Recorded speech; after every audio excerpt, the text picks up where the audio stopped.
Welcome to this webinar, everybody. I'm Charlie Prell. I'm the Chair of Farmers for Climate Action. I'm a sheep farmer from Gundungurra land, about an hour north of Canberra, where I'm speaking to you from. I acknowledge, and on behalf of Farmers for Climate Action, also acknowledge the traditional owners of the land on which we work, and we work across the country.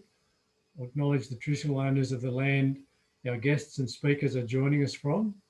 I want to pay our respects to our elders past and present. The Hepburn Shire farmers and residents, we recognise you are coming from Dja Wurrung country. As I said, I'm speaking to you from Gundungurra land. I wanted to speak to you for a minute about Farmers for Climate Action before we get into the webinar. But firstly, we're using webinar mode, so we won't be able to hear or see you. You can see us, but we need you to put comments and questions, and really I welcome questions in the chat and the questions in the Q&A box on the bottom of your screen. This webinar will be recorded and it will be made available on the Hepburn Z-NET website. I want to thank the speakers and acknowledge the sponsors also of this. This project is made possible thanks to the support of the Creswick and District Community Bank, Hepburn Wind, Sustainability Victoria, Renew and Hepburn Shire Council.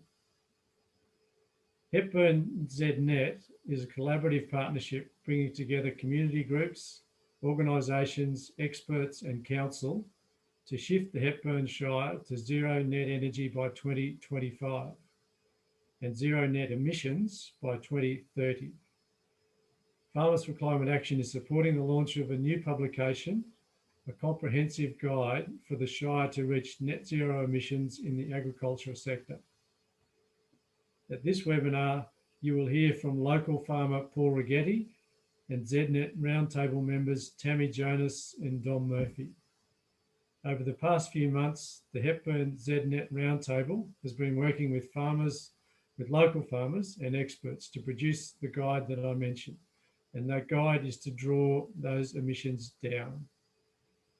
Before I introduce the first speaker, I'd just like to inform you that Farmers for Climate Action have been very active in the agri-political space, most particularly this week, with the conniptions that are happening within the National Party. We've actually launched a petition in response to Barnaby Joyce's comments as the leader of the National Party that he will listen to his party room when the party makes a stance or takes a decision on their position on net zero by 2050, which is way too late for me, but it is a start.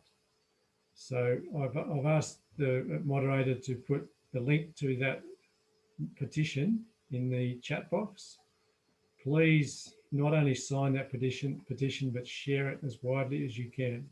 It's really important that the National Party individuals within the National Party in the party room in Parliament House in Canberra get the message from regional Australia that this is important, that net zero by 2050, net zero emissions by 2050 is critical, and there are massive opportunities that will go begging if we don't endorse net zero by 2050 emissions, an emissions target of net zero by 2050.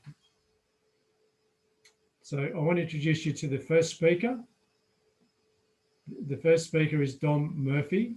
He's a mechanical engineer and he's been working in sustainability, energy, waste and machinery design projects for about 10 years. He grew up near Clunies on a sheep and cropping property where he is now in a partnership with his dad, with his father. He has an interest in the environmental impacts of farming and industry, addressing climate change and biodiversity loss, and has been shifting towards multi-species cropping, biological soil treatment, and holistic planned grazing on the family farm. So welcome, Dom. Thanks, Charlie. I'll just try and share my screen.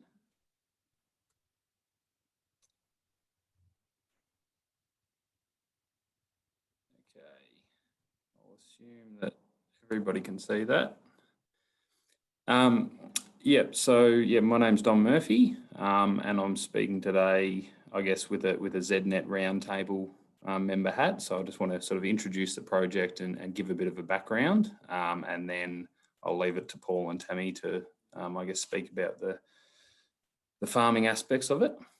So a bit of background, what is Z-NET? So Z-NET is a project that started, the very first Z-NET was in Uralla in New South Wales. And what it was looking at that time was that town wanted to achieve zero net energy. Essentially, they wanted to understand better how much energy they were using and then try and develop projects which match that energy usage to sort of take care of their own backyard.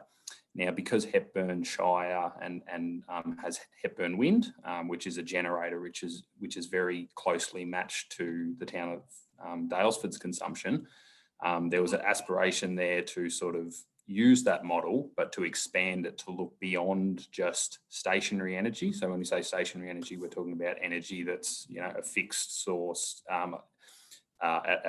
used at a property, for example, so electricity and heat. And we wanted to actually look at emissions across the board.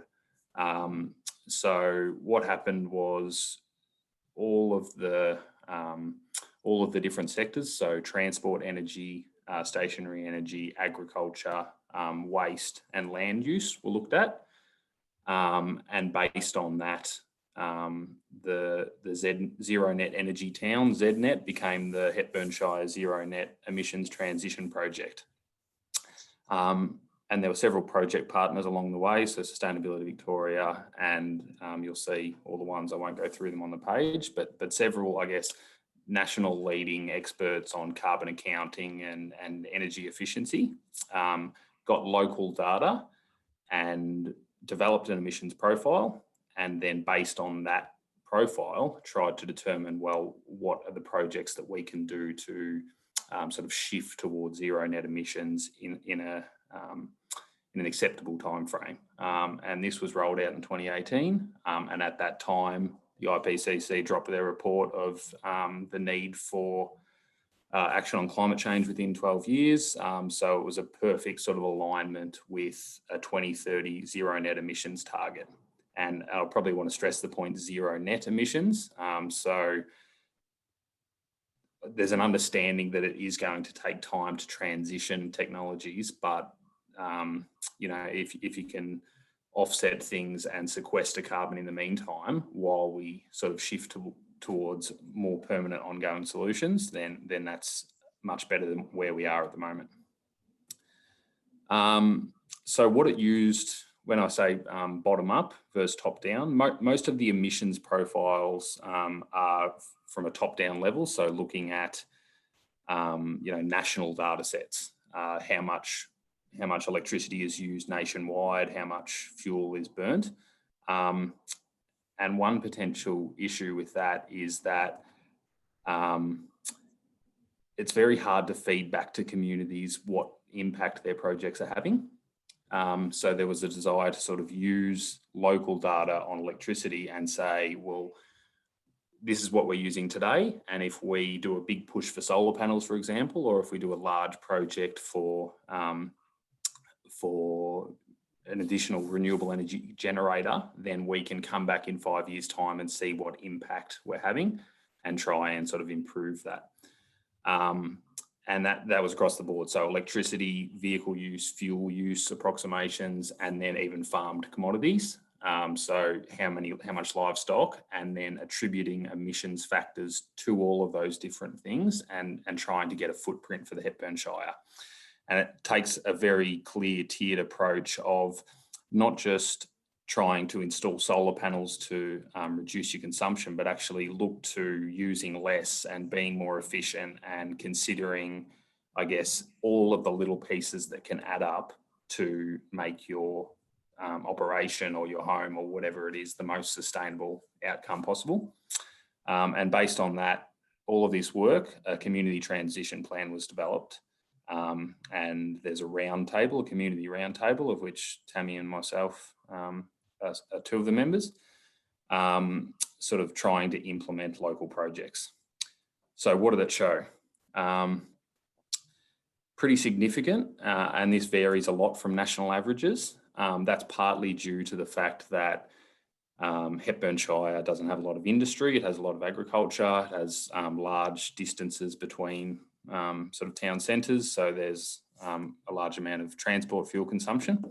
But it was pretty clear that sort of agriculture had a skewed profile for the Hepburn Shire. And I'll move to another one. And the thing is that our Shire is made up, or the Hepburn Shire is made up of 5 wards. So we wanted to probably give a bit of a breakdown of how that emissions profile varied from a ward like Cameron, for example, to a ward like Birch. So Cameron is very agricultural focused. Birch is the ward that has Daylesford in it. So a much different focus in terms of the emission footprint. Here's just another graphic. I won't dwell too long on that, but essentially trying to break down all of the little bits and pieces to form a bit of a roadmap of how much impact upgrading hot water would have compared to, farming practice changes and all these sorts of things.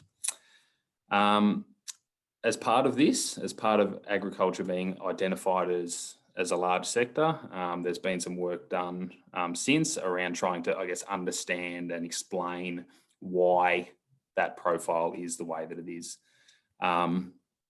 So there's sort of 6 sectors that are included in the recent guide, broken down, and they're fossil fuels, livestock, land use. So that's including sort of reforestation or land clearing, soil carbon, agricultural inputs, and non-agricultural emissions. I'll touch on that briefly in a sec. I just wanted to make some quick points on the emissions profile. It's imperfect. It's very hard to do something on a shire-wide scale, but the experts who were working on it did a pretty good job. And in terms of emissions footprints, we're talking about a very complex problem, and we're comparing livestock to burning coal, for example. So all of these are comparing greenhouse gases that are not they're not the same. They're not comparable. But we try and sort of standardize that using a notation, tons of carbon dioxide equivalent. And the impact that has is that there is a huge amount of emissions attributed to what we call sort of short life cycle carbon emissions. So livestock from the burping of ruminants, for example, and it's compared to the burning of fossil fuels. So while they do have similar impact, I guess, if you simplify it, I probably want to make the point that carbon cycle and livestock and animals and I guess the natural environment do include a large amount of carbon sources or greenhouse gas sources and greenhouse gas sinks.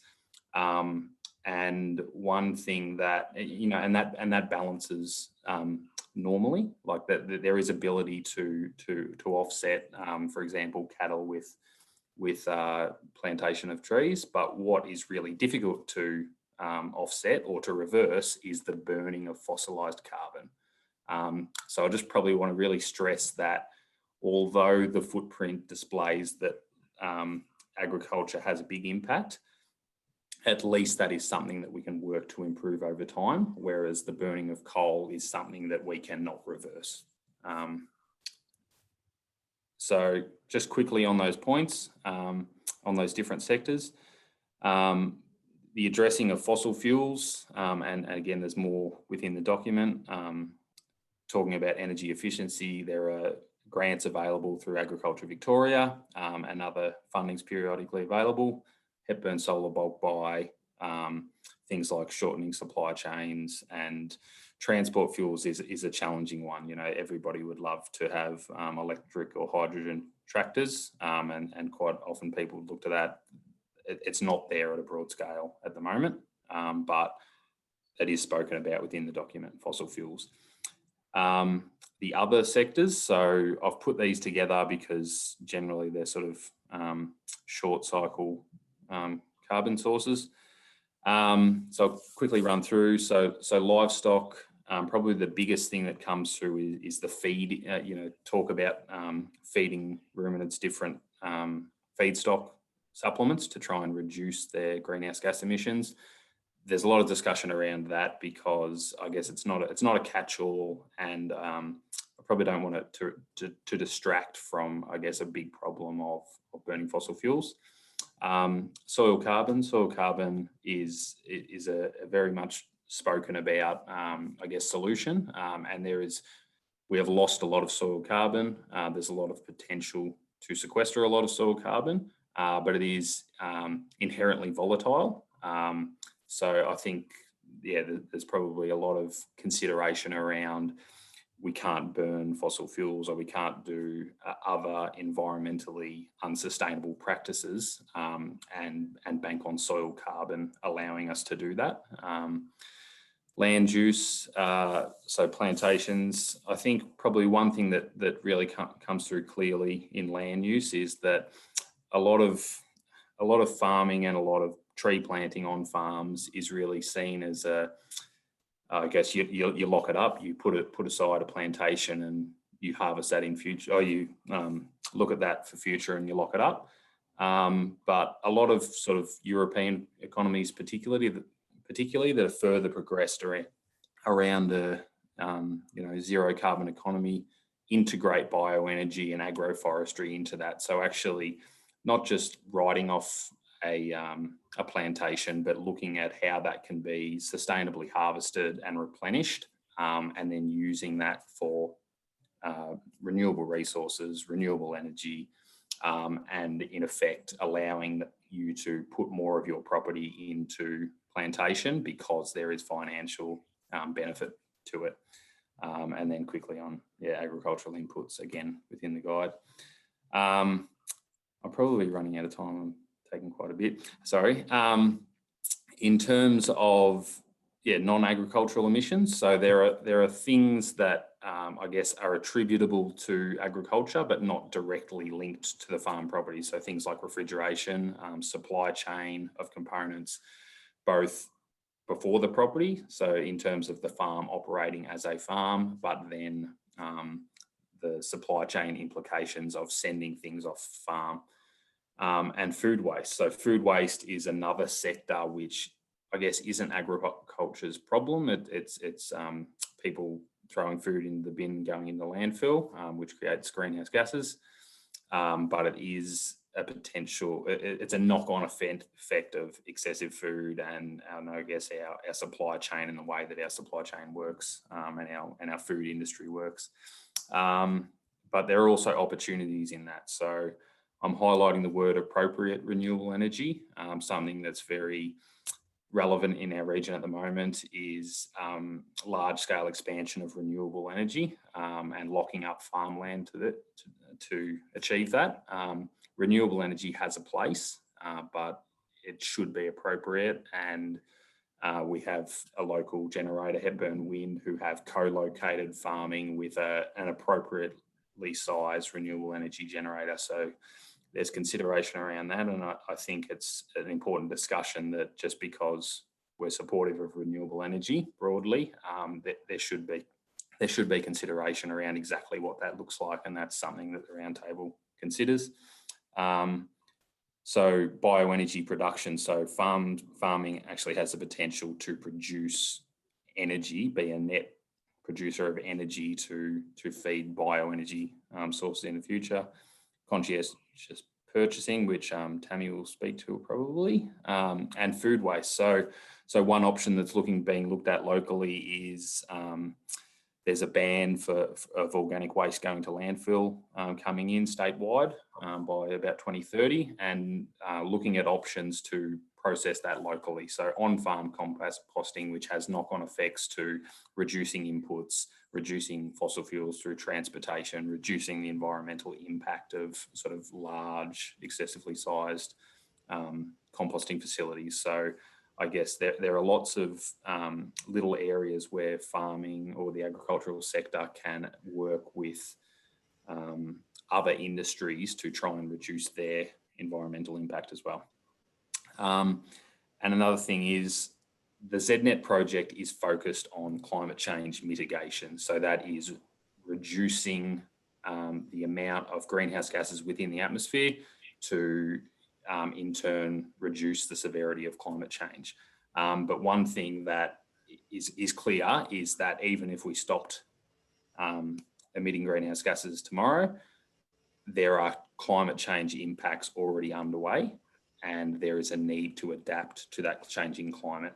So it's all well and good to change practices with the intent of mitigating climate change, but anything that can also hand in hand with that help farmers and help our region adapt to climate change is beneficial.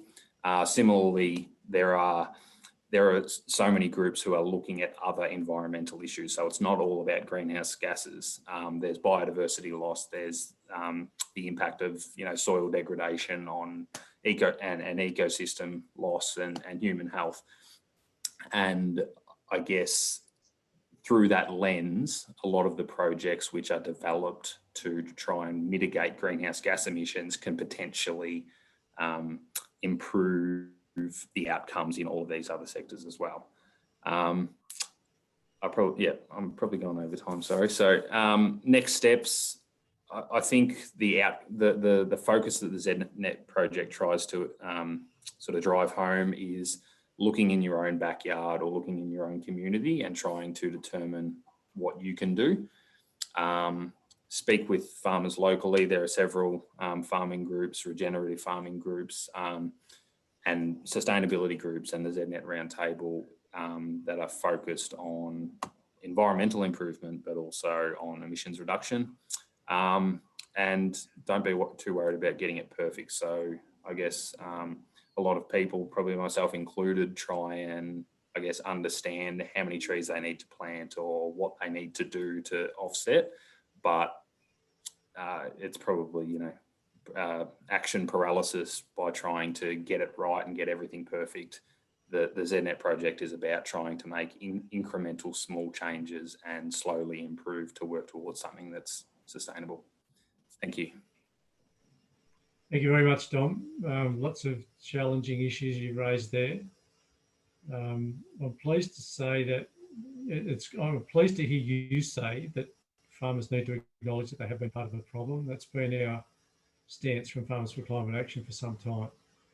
But the good news is that farmers are going to be part of the solution to climate change in all of the fields that you've discussed, and most particularly in renewables. And renewables can be built to be complementary with agriculture, not in competition with agriculture. It just takes a little bit of thought, a little bit of planning, and maybe a few more dollars up front. But thank you for identifying that. Please lodge your questions in the chat box. Sorry, in the Q&A box, not the chat box, in the Q&A box. And we'll have questions at the end of the presentation.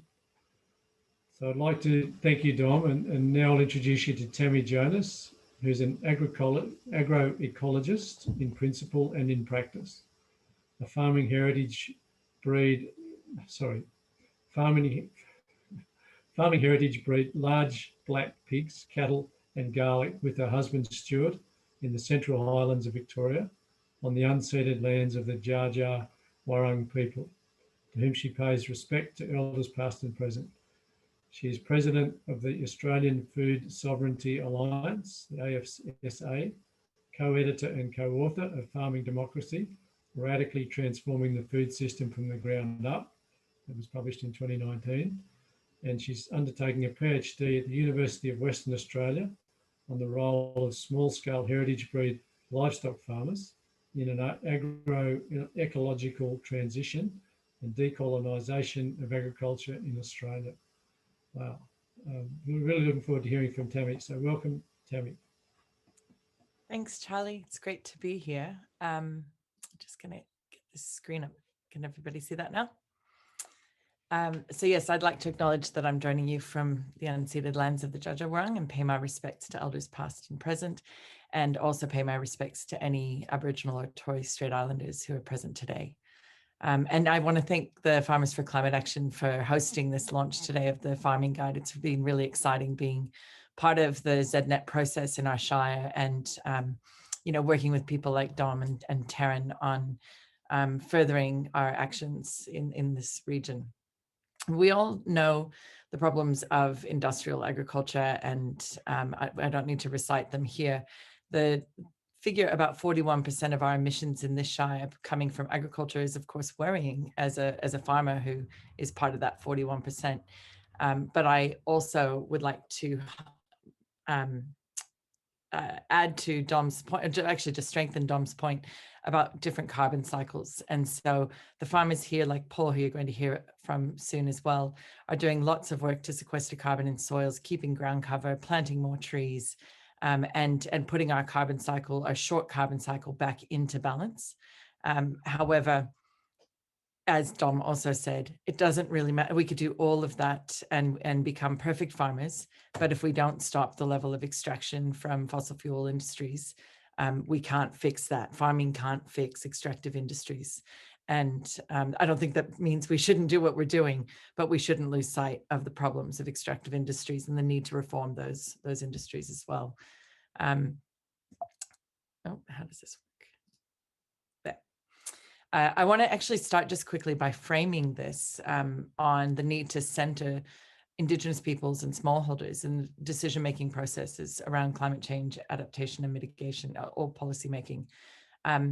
Most people here have heard of regenerative agriculture, but agroecology is far less known in Australia. But internationally, when we talk about these kinds of farming practices, we usually talk about agroecology. There's a very strong global movement for this.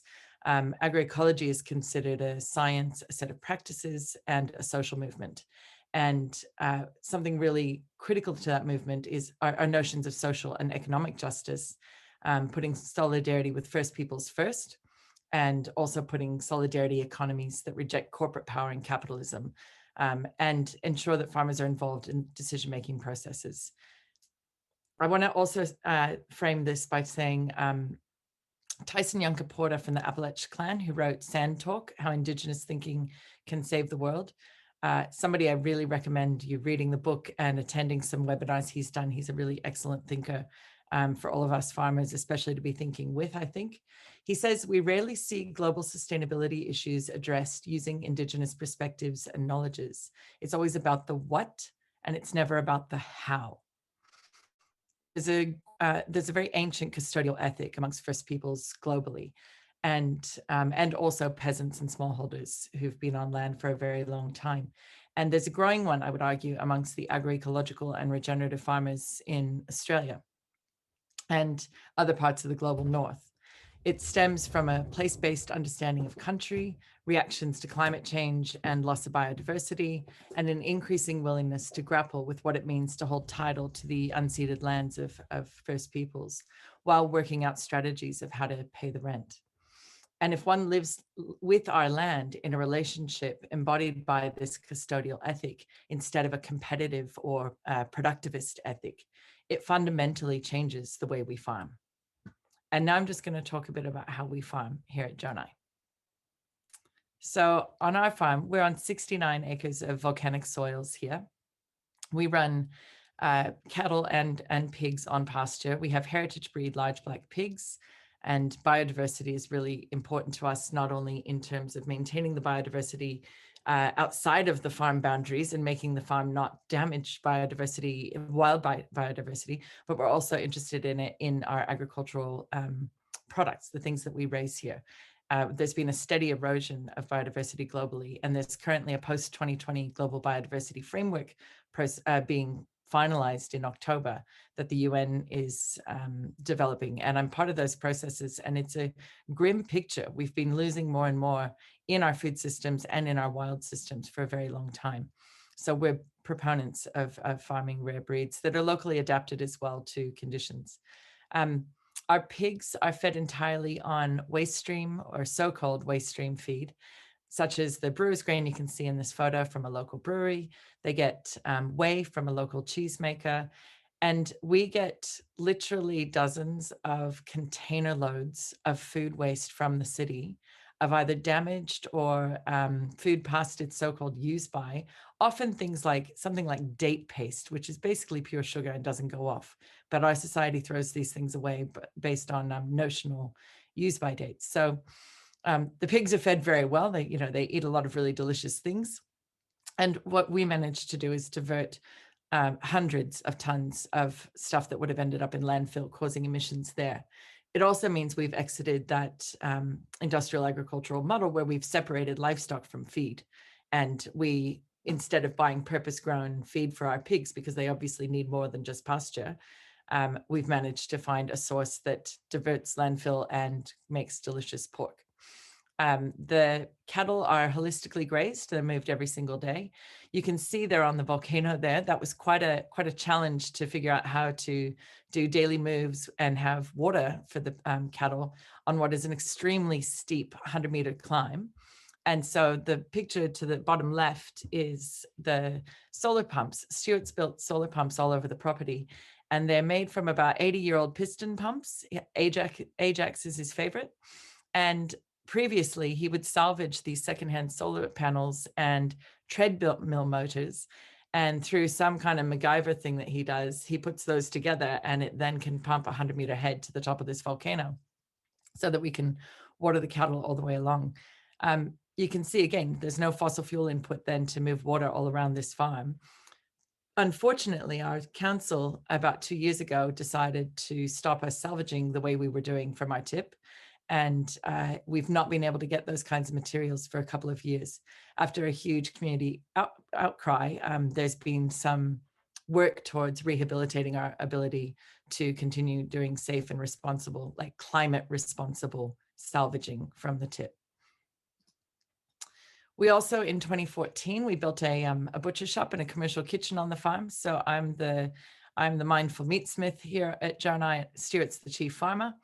And with the on-farm butcher shop, that enabled a whole bunch of things to happen for us. But in terms of how it impacted on our emissions, I didn't put it here, but we've had a PhD student did some research that shows that our emissions per unit of ham, for example, is significantly lower, 67% lower than the same ham produced in an industrial model in a long supply chain. So bringing that, even in a small volume here, we use a lot less power, but we are big users of power still, I would say, and we're currently installing solar for the entire property. With the ability to break down carcasses here, we also can turn all of the heads into pâté de tête. We turn surplus fat into soap, which you can see on the right, and then we deliver everything through a community-supported agriculture program. So we only do one delivery a month, and that goes to hubs in the city in our region, and then our members come and pick those up. So again, the transport has been reduced dramatically compared with what another model might have.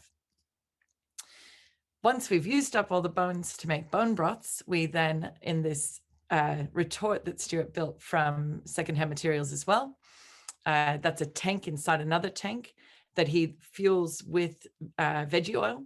So that's its power source. It's waste veggie oil from the chefs in town.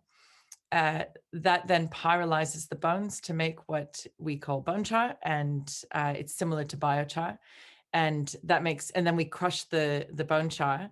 It's added to a big vat where we're making biofertilizer using some of the waste whey and some waste molasses and cow manure from that we get easily from our little house cow Clarabelle, because she poos in the milking parlor. And then we add the bone char to that, and that's all. Once that's fermented, it goes out into what you can see there is a mixed crop of garlic, and actually it's the wheat for making our bread here on the farm, not for sale. But the garlic is another commercial crop for us, and it just goes gangbusters with all of this kind of waste stream biofertilizer. So again, we don't purchase any fertilizer inputs for the farm at all. It's all nutrient cycling on farm. And then I'd just like to sort of finish by saying that place-based solutions solve problems in the places where they occur. One of the things we're working on here as well is to build an abattoir on the farm. And we are working closely with the Minister for Agriculture in Victoria to change a few of the policy settings that make that more difficult than it needs to be. And we would like to see small-scale abattoirs across the landscapes again to service small-scale farmers like ourselves. The vertical integration of abattoirs has been a major problem, obviously, for small-scale farmers, and they have to travel much longer distances. Like, I know that if there are people here from Queensland or New South Wales, your distances are much greater than ours are to the abattoirs. By shortening our supply chains, we obviously reduce emissions, and we also increase our resilience, not only in the face of climate change, but pandemics like COVID at the moment. We're working towards, not only are we working towards the abattoir, when Dom mentioned composting, we got a small grant from the government to build a rotating composting drum to increase the efficiency of our composting here on farm in readiness for the abattoir. So that's a bit of a final piece of our puzzle too. But land use planning, food safety regulations, and overly zealous risk management regimes at local transfer stations are key priorities for reform to support farmers in their place-based efforts to mitigate and adapt to climate change and enact their custodial ethics. And I'll finish by saying I could share so many more examples of farmers that I admire across Australia who are doing really great work. And I know many of them are members of Farmers for Climate Action. I also really admire the work of Farmers for Climate Action to support farmers in their work to stop contributing to climate change and start being part of the solution, and also the lobbying efforts you're doing with government to make them do something about this, not just us here on the ground. And if you're interested in learning more about the Australian Food Sovereignty Alliance, check out our website and see the kind of work we're doing in comradeship with the likes of Farmers for Climate Action. So thanks heaps for having us here. Thank you very much, Tammy. It's a pleasure to have you here. And the thought processes and the biodiversity within your farm are just mind-blowing. It's fantastic to see. Thanks, Charlie. My comment there would be, thank you very much for the endorsement, but never wait for politicians to lead you somewhere, because they don't like leading you into uncomfortable spaces, and that's what we're experiencing right now. What you need to do, which Tammy's just demonstrated, is make it impossible for them not follow you. And that applies to everybody on this call, but everybody in this country. And Farmers for Climate Action are very, very strong on that philosophy. We need to break new ground, and we need to make sure the politicians have no choice but to follow us, all of us, down that path. You also raised the issue of biodiversity. It is interesting to see that in the last federal budget, there was nothing for renewable energy, as we know, but there was a token, maybe, but a first small step in the right direction from the Minister for Agriculture, Deputy Leader of the Nationals, to pay farmers, at least explore the opportunity to pay farmers for biodiversity. And that's a really important part of this whole process, as you outlined. So thank you very much, Tammy. There's a few questions coming in. Thank you very much for those. You'd be pleased to know there's 61 last time I looked, people on this call. So, well, the other thing I wanted to mention very quickly before I introduce Paul is Farmers for Climate Action do run a series of fellowships, which is where we have people of a like mind in a room, and systems that are coming now, as Dom outlined earlier. Doesn't matter what we do today, there's locked in effects from climate change. So people need to know what's coming, and then give them options or explore options with them for creating farming systems that are going to be much, much more resilient in those fractious weather events that are coming. So thank you very much, Tammy. Now I want to move on. We have time, but we'll do questions at the end. I'll move on and introduce you to our next speaker, Paul Righetti. Paul is a fourth generation farmer in central Victoria. Paul, with his wife Jackie and his business partners Ian and Kim Garsett, run a grazing business of over 5,000 acres of sheep, cattle and pasture-raised hens for egg production. The Honest Eggs Company. I like that name. It is a regenerative grazing approach, growing nutrient-rich food, which is really important, which is distributed through country Victoria. and Melbourne. So welcome to Paul. Hi everyone. Let's get my screen up. Thank you very much for having me. Thanks for the introduction, Charlie. I'm speaking today because Tammy asked me to. We've known Tammy for quite a while, but yeah, we farm locally in the Daylesford, Castlemaine region in central Victoria. Our business is called Real Food Farming. It's a collaboration of two local farming families, the Righettis and the Garcids. We came together about 6 years ago, and we are predominantly a grazing business of sheep, cattle and free-range hens. We run a pastured egg business called Honest Eggs Co, which has grown quite quickly to probably be the busiest enterprise on the farm. So yeah, our business is based around grazing, rotational grazing. We follow the Alan Savory, Joel Salatin methods loosely. We're trying to get better at it.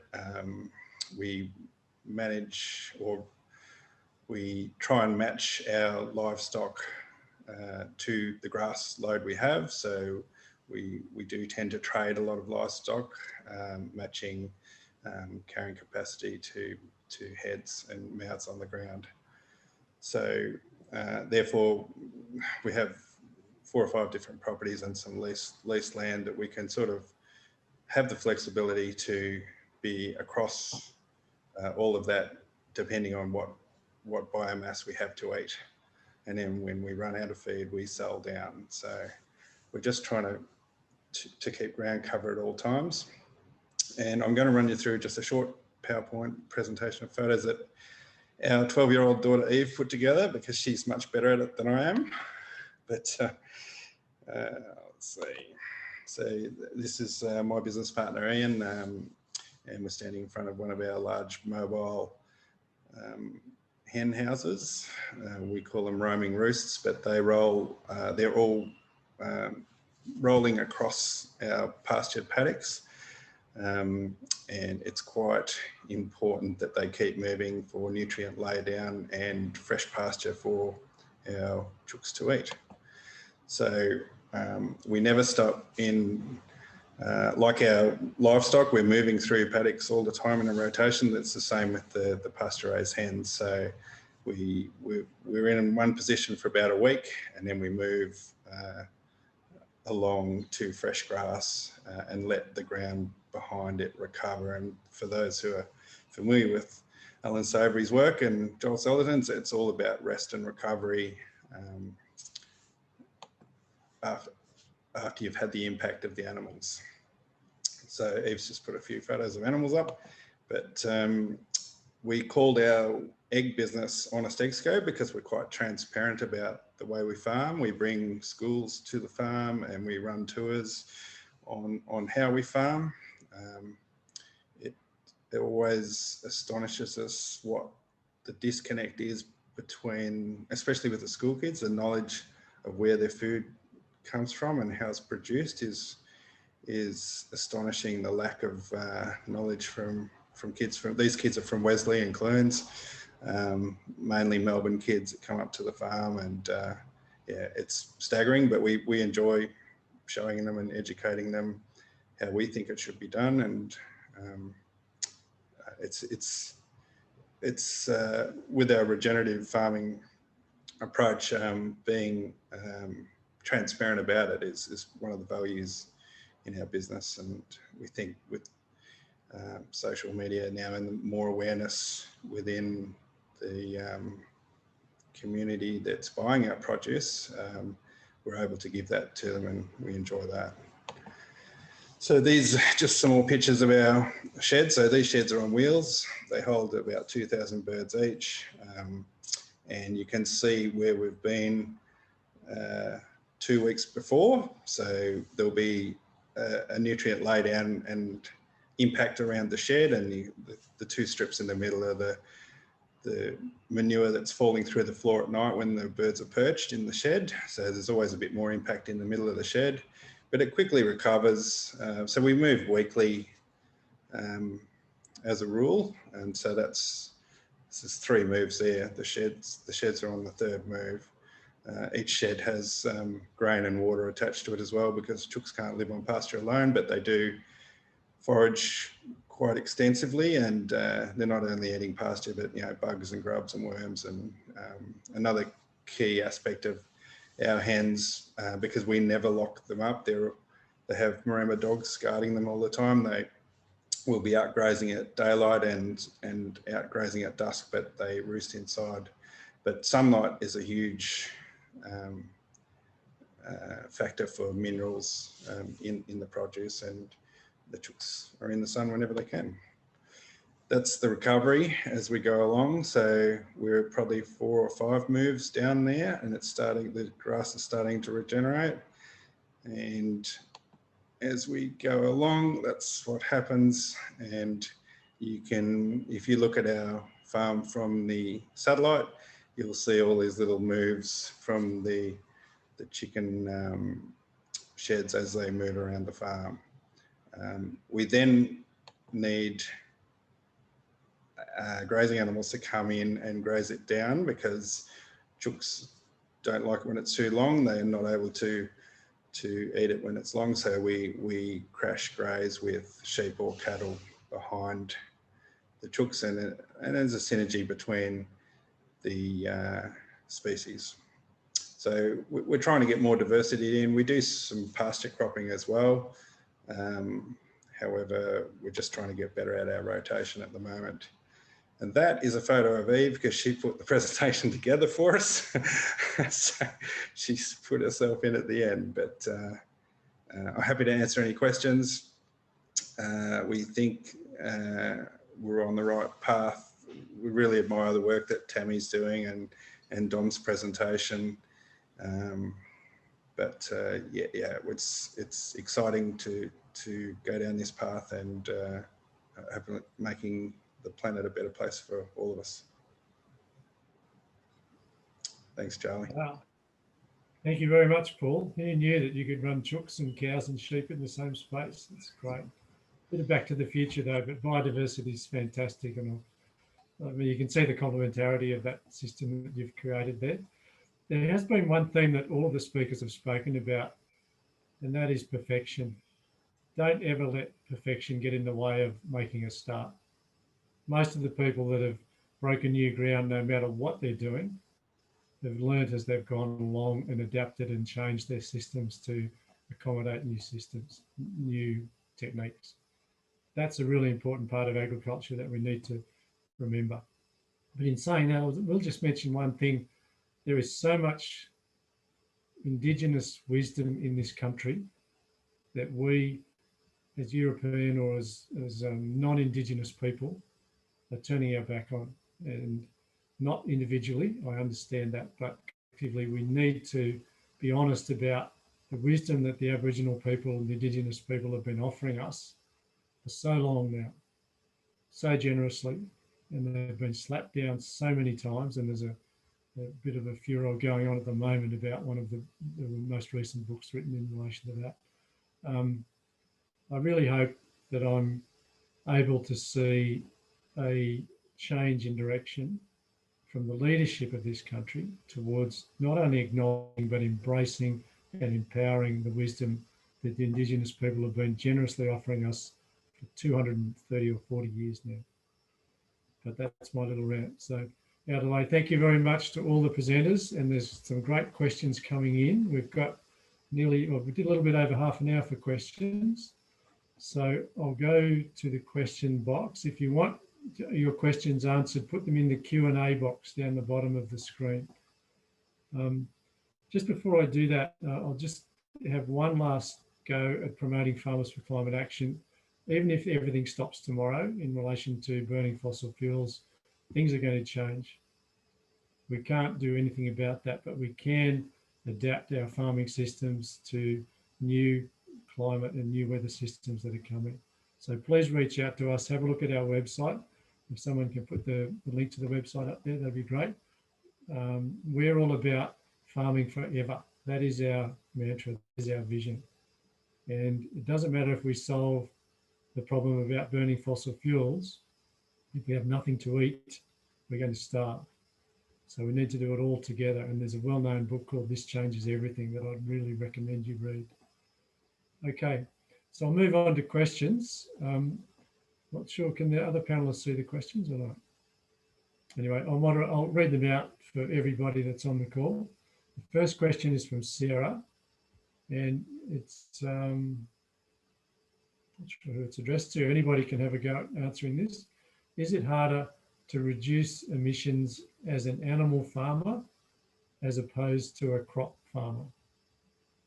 Anybody want to have a go at that? I'm happy to have a go at that as well, but I'll leave it to the I might jump in because I was in the middle of typing a response to that actually. Yep, go if you like. I wouldn't say that it's necessarily more difficult. I think that the concern around livestock emissions, it's quite easy to be seen as this sort of insurmountable challenge to overcome, which is why a lot of the focus is on feedstocks and how do we get that number down. But essentially, so methane is a very short life cycle greenhouse gas. So you've got an empty paddock and you introduce one cow or one sheep to it. That creates a step change in the amount of atmospheric methane that's out there because that animal has been added to that system.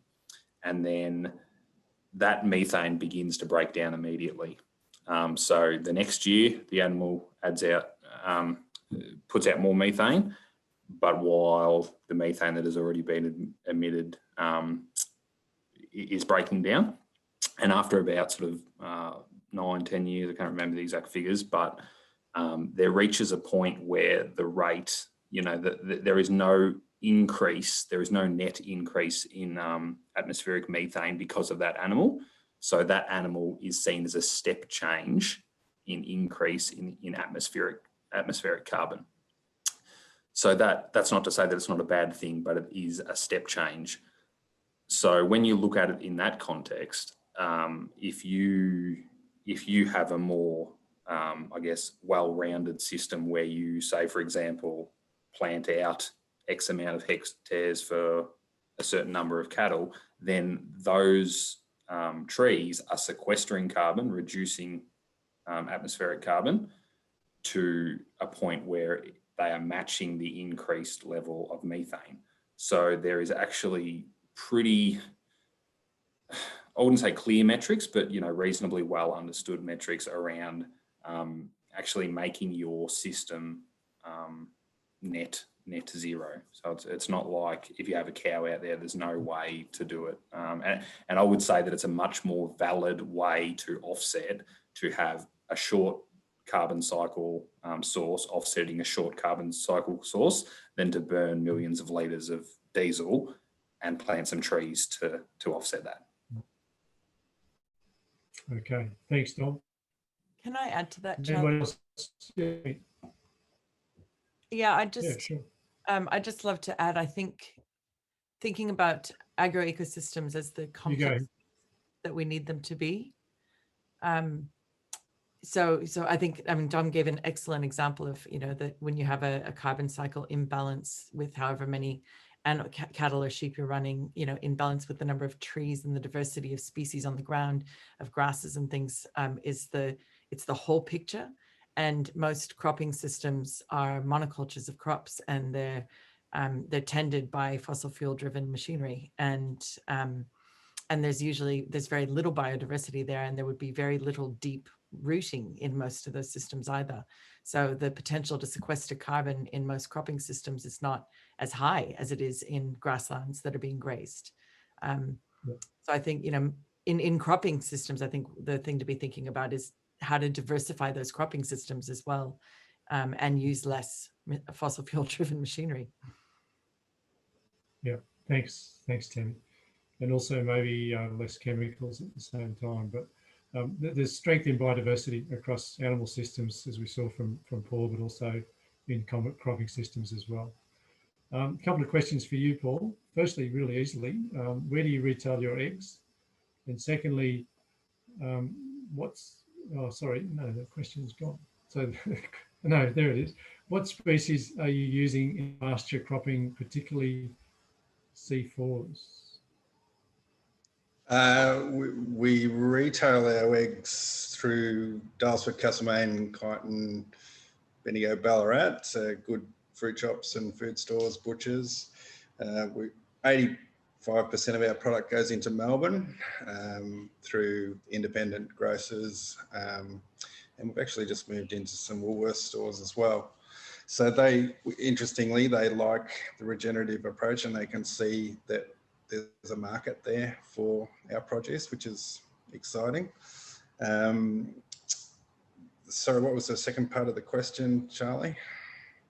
The second question is, what species are you using in pasture cropping, particularly C4s? Is that right? Yeah, look, predominantly we're just pasture cropping with oats. So we find the oats has a synergistic effect on whatever native grasses are growing there, or even phalaris or ryegrass, whatever else is growing there. It essentially bulks up the feed, which then gives us something to work with as a cover crop for feed, grazing impact, and laying down manure.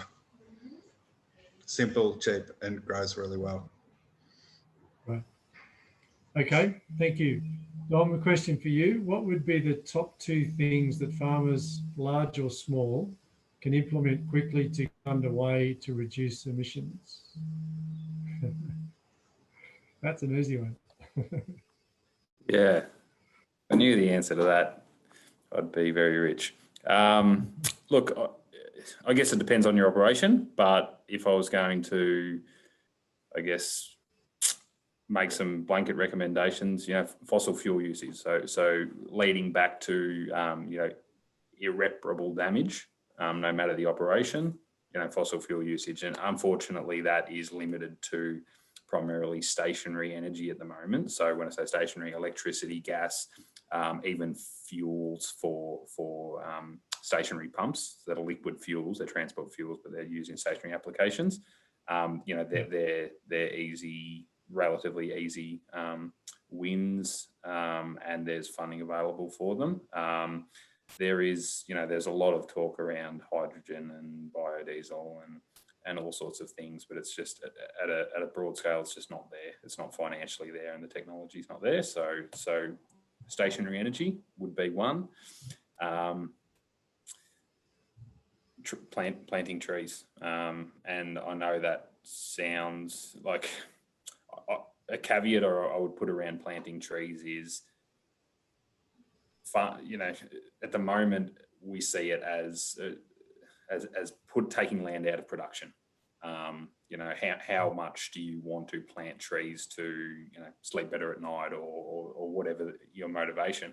But that's, I guess, part of the push towards bioenergy. I'm not sure if some of the people on are familiar with Bamborough Agroforestry Farm.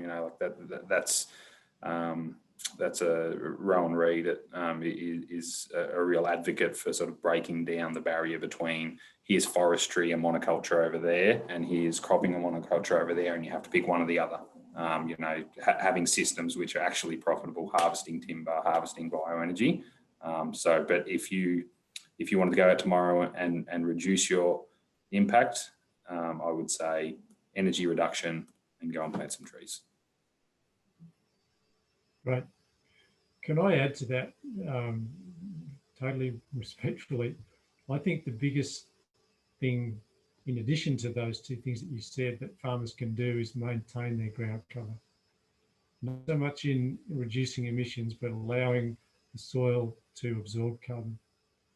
And that's really hard to do sometimes in this climate that we live in Australia, and under the economic pressure that farmers are under. But maintaining ground cover is the fundamental principle of regenerative agriculture, along with a few other things. But maintaining ground cover is really important. As the climate gets more fractious, the weather events are going to get more severe, either hot, dry, cold, or wet. And when it gets wet, if you haven't got ground cover, then you're going to lose a lot of productivity and a lot of topsoil from your land. So but thank you very much for that answer, Dom. Is any others? Paul, would you like to make a comment on that question? What are the two things that you think we could do farmers could do to get underway to reduce emissions? We're all about ground cover as well, and I guess our focus will be on sequestering carbon, and building our soils. I see Dean Belfield's on this call, and we're starting to do a little bit of work with his organisation around soil carbon and credits.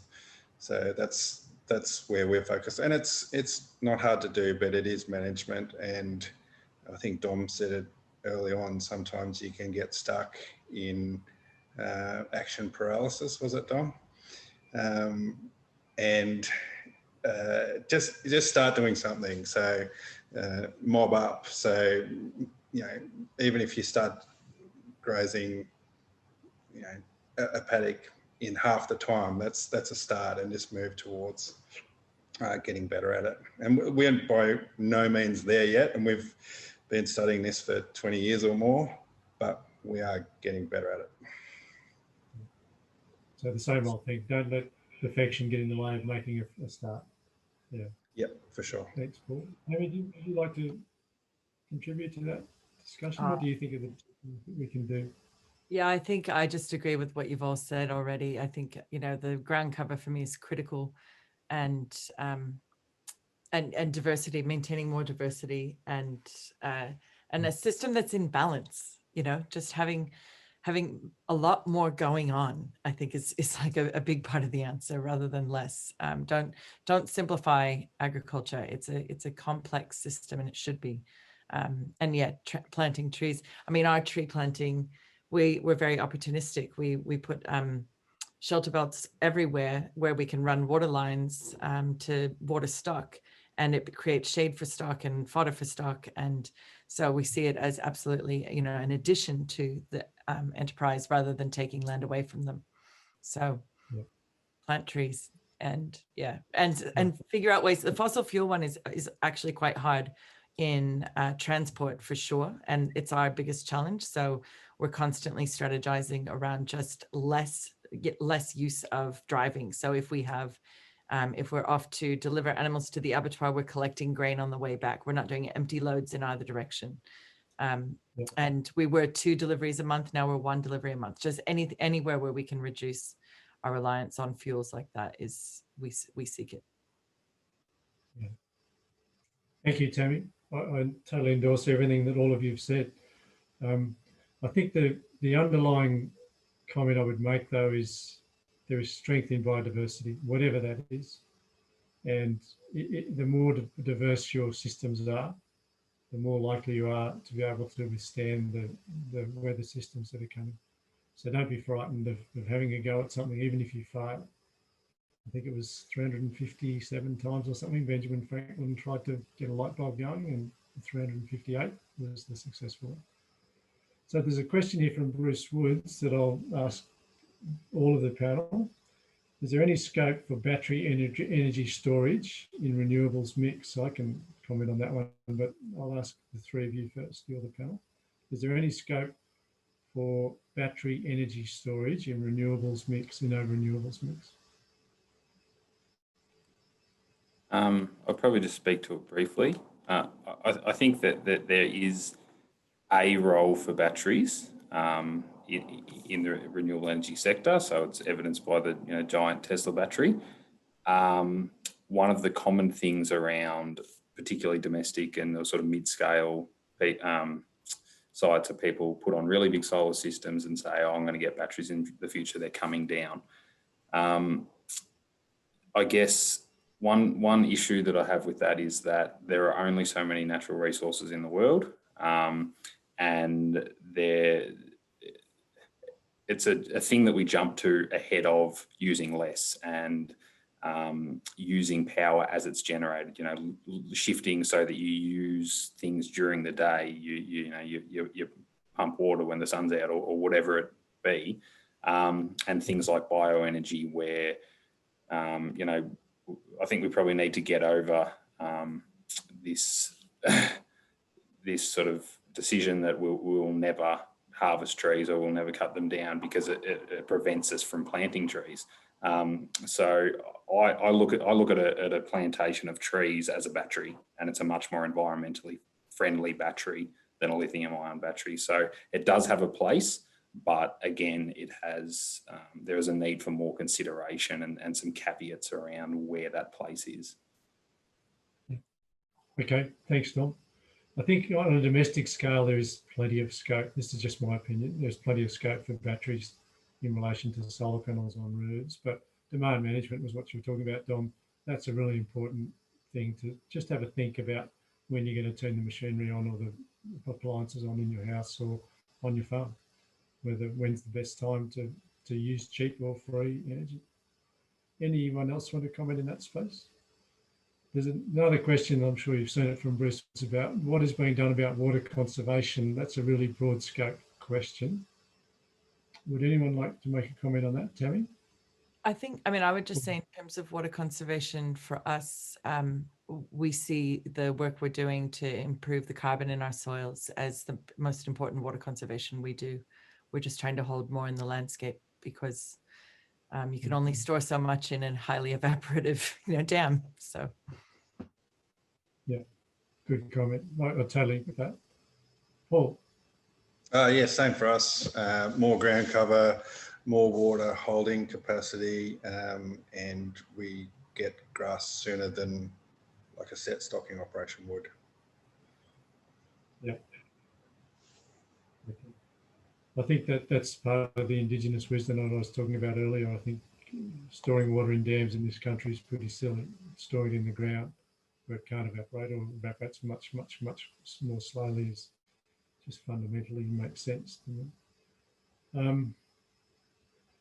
There's a question that's not a question, so I'm not sure if I'm going to ask it. Oh, perennial pastures, yeah. It's from Dean at Regen. I guess that's the Dean that you were mentioning, or he's the Dean that you were mentioning. There's definitely a place for annual pastures in cover cropping situations and multi-species cover cropping, but most pastures, I think most graziers have already moved, if they're not rapidly moving now, towards pasture systems that are based on perennial pastures. It just doesn't make any sense to me or economically or environmentally to destroy pastures to put in new pastures. Perennial pastures just make all sorts of sense. And they're much more deep-rooted, so there's lots of advantage to that as well. The question that's just come in, anyone know about a simpler soil carbon measurement system? Technology being developed by Alan Yeomans in New South Wales. He sees this as a big missing technology in raising and gaining income from soil carbon in Australia. Does anybody know anything about that? No. No. I think my comment on that one would be, and you're very welcome to contribute, measuring soil carbon and the whole carbon trading market and the opportunity to be rewarded for carbon, whether it's in trees or soils or biodiversity, as we've seen in the federal budget, as I mentioned, is it's a new space and it's going to develop rapidly. I have heard that there's consideration now for backdating, basically, the measurement of carbon in your soil, so that people that have been on this journey for quite some time of increasing the amount of carbon in their soil at the moment are penalised because the baseline they set is much higher than other people's. But if there is an opportunity for people to be rewarded for their past activities, then I think that's a really good move. Saying that, I'll also make this comment. I heard one of the national senators on the radio yesterday morning, I think it was maybe this morning, talking about carving out agriculture from any emissions trading scheme. Philosophically, this is just my opinion, but I'm sure the Board of Farmers for Climate Action would endorse it and back me up. Philosophically, I just can't see how you can ever propose a system where you are entitled to all of the rewards from trading soil carbon or hosting renewables, but not be penalised or be liable for any of the penalties if you do it badly. And I think that's fundamentally morally and ethically wrong to me. We need agriculture to be part of this system. We've already acknowledged pretty generally across the farming community, including the National Farmers Federation, that we have been part of the problem in the past, but we are part, as I said earlier, we are not just part of the future, we are an integral part of the solution for climate change into the future.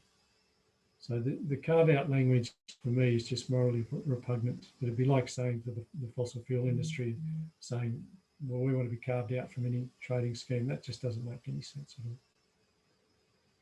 Okay, so there's no more questions coming in. There's another one just arrived. Yeoman's approach. I just saw that there was there was some answered questions that I probably shouldn't have answered, but I typed responses to, so they might be on a different tab. But I also see a question, Dom, why didn't you list soil carbon sequestration as one of the top ways farmers can reduce emissions? So if I can just respond to that, probably the reason I didn't list it was just because I was asked for two and I panicked. But I think soil carbon has huge potential. And there was another question raised that was one of the ones that I answered around my comment around soil carbon volatility. And I just probably want to be clear, I'm not saying that soil carbon isn't important. It is absolutely important. And I think there's a huge potential for farmers to sequester carbon. It's something that I am, very passionate about and trying to do myself. The issue is that soil carbon does have volatility, as evidenced by the fact that we've lost so much soil carbon. So it's clearly something that we can lose. And I just have the same reservations around offsetting, using a short carbon cycle sequestration, like a carbon sink, to allow us to continue burning fossil fuels. So it's absolutely important.